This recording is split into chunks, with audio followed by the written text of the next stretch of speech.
E hoje nós vamos falar sobre os dois tipos de reserva, que é a reserva de emergência e a reserva de oportunidade.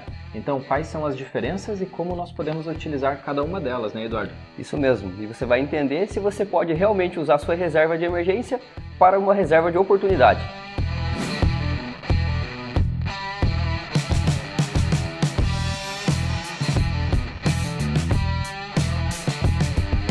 E antes de mais nada, nós temos que entender então o que são as duas reservas. Nós vamos começar então pela reserva de emergência. Mas antes de tudo, nós gostaríamos aqui de convidar vocês a já deixar o like, se inscrever no canal, ativar as notificações, que isso nos ajuda muito aí para o crescimento do canal aqui no YouTube. Então, pessoal, a reserva de emergência, como o próprio nome diz, ela serve aí para ajudar você no momento de imprevisto, no momento que acontece alguma coisa que você não espera. A reserva de emergência, ela normalmente é construída com 6 meses do seu custo de vida. Então, por exemplo, se você tem o seu custo de vida em R$ 1.500, você vai multiplicar esses 1.500 por 6 e esse vai ser o valor aí da sua reserva. Lembrando que 6 meses de custo de vida não é 6 meses do seu salário, porque o seu custo de vida vai ser menor do que o valor do que o seu salário. Isso se você é um trabalhador normal CLT, esse é o indicado 6 meses. Agora, se você é um profissional já concursado, que você tem estabilidade, você pode ter sim uma reserva de emergência um pouquinho menor, que vai ser em torno de 3 meses, e ao mesmo tempo, se você é um profissional autônomo, que você tem renda variável, aí o ideal é que a sua reserva de emergência seja de 1 ano, porque você tem uma renda que flutua muito, então você tem que ter uma garantia maior. Então esses seriam os passos da reserva de emergência, e agora o Eduardo vai falar para nós como funciona então a reserva de oportunidade.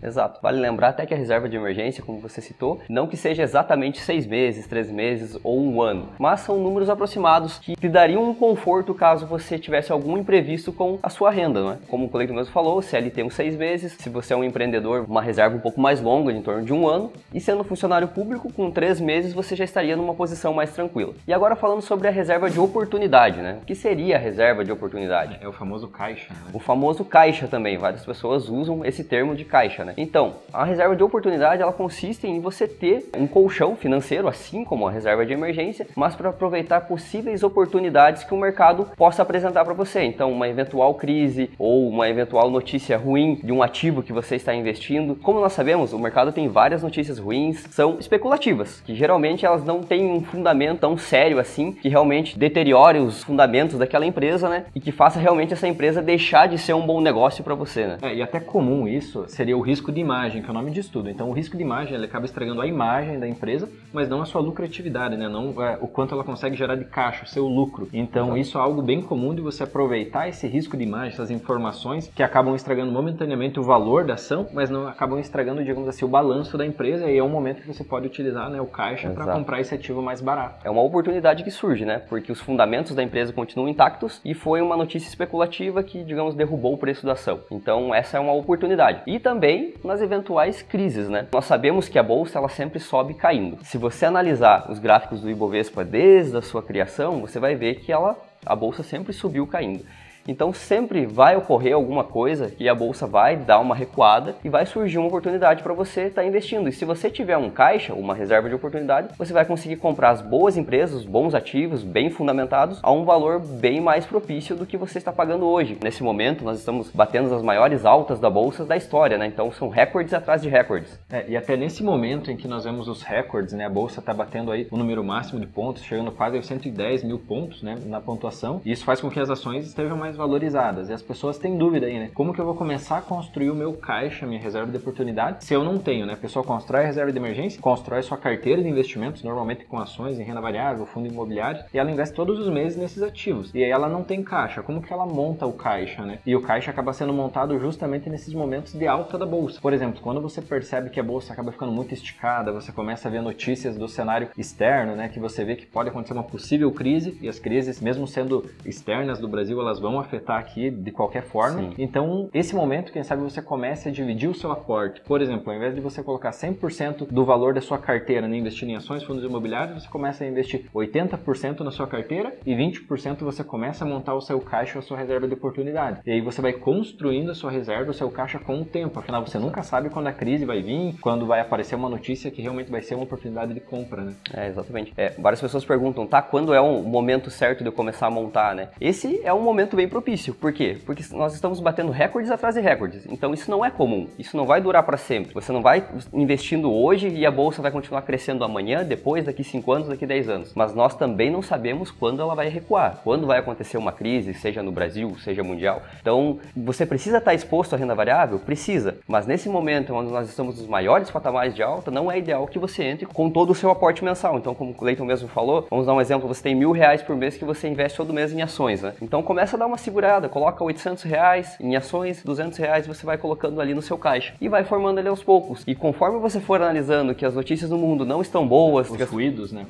Exatamente, porque isso começa com ruídos, né? É difícil de algum analista dizer um fato que vai lá e a crise é tal dia, a crise vai acontecer agora. Então você tem que estar percebendo que isso está acontecendo, tanto na economia do Brasil como na economia mundial. Você vai dando atenção a essas notícias e vai vendo. E se as bolsas continuam batendo patamares cada vez mais de alta, significa que algo possa vir a acontecer. Mesma coisa quando muitas pessoas começam a investir. Então é um efeito manada. Todas as pessoas vão para a bolsa sem conhecimento às vezes. Então isso também é um problema, porque as pessoas vão comprando ações, elas não sabem os fundamentos, não entendem, elas só veem que aquilo cresceu 5% num dia, 10% num mês e ela acha que aquilo vai para sempre. Então muito cuidado com isso também. Sendo assim, essa euforia de investidores novos também que entram na bolsa sem conhecimento e vão comprando todas as ações acreditando que elas sempre vão estar se valorizando, também são sinais que uma possível crise pode vir aí. Mas como nós falamos, isso não é certo, também são ruídos, né? Mas o importante é que nesses momentos de alta você comece a montar o seu caixa de oportunidade. E até uma dúvida que você pode nos ajudar com isso, que as pessoas têm é, eu posso utilizar minha reserva de emergência, que seria para imprevistos, para trazer segurança, caso a pessoa fique desempregada, por exemplo, eu posso utilizar essa reserva de emergência como caixa para aproveitar alguma possível oportunidade na bolsa? O que você acha disso? É uma ótima pergunta. Vamos dar um exemplo. Depende de pessoa para pessoa, é uma escolha. Mas se você montou aquela reserva para uma emergência e você está usando para uma oportunidade, não é o ideal, né? Então, digamos assim, se você foi lá e colocou todo o seu dinheiro da reserva de emergência para aproveitar oportunidades e agora sofreu um imprevisto. Vamos dar um exemplo, você ficou desempregado, seu carro quebrou e vai custar um valor alto para você arrumar ele, você tem que pagar a escola das crianças que atrasou, vamos dar um exemplo assim, né, se você é um pai de família. Não é o ideal você usar a sua reserva de emergência para uma reserva de oportunidade. Na nossa visão, o bom é que você tenha 2 caixas separados, né? Então usa os mesmos investimentos, né? Pode ser investimentos parecidos, como um Tesouro Selic e um CDB 100% do CDI, mas que esses 2 tipos de investimentos estejam separados. Essa é a nossa opinião, né? O objetivo da reserva de emergência é emergência, não é oportunidade, né? E o objetivo do caixa é aproveitar a oportunidade. Então, quando você constrói o caixa, quando o mercado está em alta, porque depois do mercado de alta, vem o mercado de baixa. É normal isso. Então, quando você percebe que o mercado está muito esticado, como nós estamos falando agora, está batendo as altas, esse é o momento de você começar a montar a sua reserva de oportunidade. Não significa que a crise vai estar daqui 2 ou 3 meses, mas significa que você precisa tomar atenção.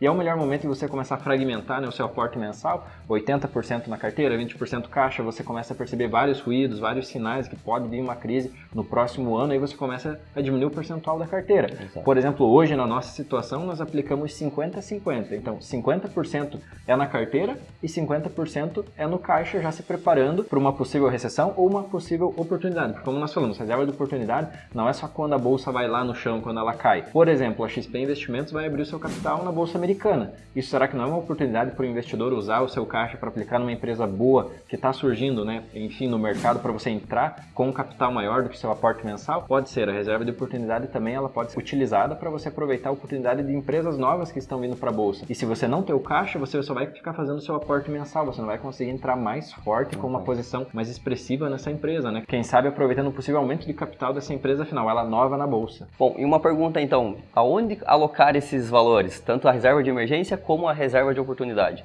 Esses valores, na verdade, você vai alocar aonde você vai colocar sua reserva de emergência, que seriam o quê? Investimentos de alta liquidez, de baixo risco e, lógico, eles não vão ter também uma alta rentabilidade, porque eles são investimentos que você vai ter um fácil acesso a ele. Então, os investimentos seriam CDB, 100% do CDI, Tesouro Selic, e se falando em fundos de investimento, como nós estamos com a Selic muito baixa, você tem que tomar um cuidado muito grande, porque hoje fundos de investimento DI, que tem uma taxa de administração acima de 0,5%, estão rendendo menos do que a inflação, porque a taxa de administração mais o imposto de renda acabam tirando a rentabilidade de tal forma que a inflação é superior. Então, na nossa opinião, hoje vale a pena você deixar no CDB, 100% do CDI, e você deixar também no Tesouro Selic, que seriam esses investimentos que têm uma rentabilidade menor, mas você tem fácil acesso e eles são super seguros. Isso até como base de benchmark, né, de comparativo. seria que investimentos que rendessem acima da poupança e acima da inflação, né? Pelo menos isso. Isso aí, pelo menos isso, que você conseguisse sacar no máximo em um dia você tivesse acesso a esse recurso. E é isso, pessoal. Esperamos que tenha ficado bem claro o que é reserva de emergência e o que é reserva de oportunidade, e para que serve e quando você deve montá-la cada uma. Exato. E lembrando, essa é a nossa opinião. Se você tem a sua reserva de emergência e você não quer ter um caixa porque você confia que a sua reserva de emergência vai ser o seu caixa em alguma possibilidade de oportunidade, a escolha é sua. Essa é a nossa opinião, é uma pergunta que nós recebemos bem frequentemente, né, da questão do caixa e reserva de oportunidade. Então esperamos ter ajudado vocês. Exatamente. Tem pessoas que não gostam, mas na nossa opinião ela é bem viável. Então se você gostou desse vídeo, deixa o seu like, não esqueça de divulgar ele para os amigos, nos siga nas nossas redes sociais, elas vão estar logo aqui embaixo e até o próximo vídeo. Até a próxima.